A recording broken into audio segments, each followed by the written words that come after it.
though. Doing too much too soon can lead to injury or burnout, which can take you out of the game. Here are the advantages of both low intensity and high intensity cardio. Maybe you should screen cap this table for your future reference. It'll help you decide the best workout that suits your body best at specific stages. So now that you know the benefits of low intensity and high intensity cardio, I'll show you some examples of exercises for low intensity, moderate intensity, and high intensity respectively so that you have a rough idea.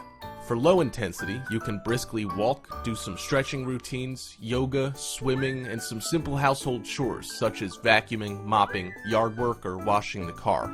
For moderate intensity, you can do speed walking, cycling, basically up-leveling any low-intensity exercise by a notch will simply work as a moderate intensity workout. For high intensity, you can do aerobic exercises, jump rope, high-speed running or jogging, push-ups, or jumping jacks. Now I've prepared a 10-minute beginner high-intensity workout. Here's a little tip for a beginner HI cardio workout for you. Complete 3 sets of 20 seconds of work, 10 seconds of rest. First step, jab, cross, front, right side. Stand with your right foot in front of the left, hips facing your left side. Bring your arms up into a boxing position. Jab or punch forward with the right arm, then throw a cross punch with the left arm, letting your body rotate as your left arm crosses over your body to the right. Your body weight should be over your right foot, with your back heel picking up off the floor slightly.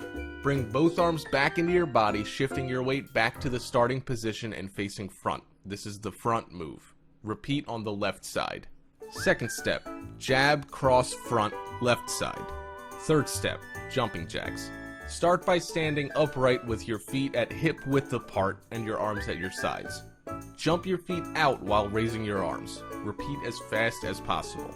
If a regular jumping jack is too difficult, step side to side while raising your arms instead. Fourth step, sumo squats. Position your feet a little more than hip width apart and point your toes out at a 45-degree angle. Keeping your weight in your heels, back flat and chest upright, lower yourself until your thighs are parallel to the floor. Engage your glutes and quads and push back to the start position. Repeat. Cool down with an overhead stretch, reverse lunge, and forward fold.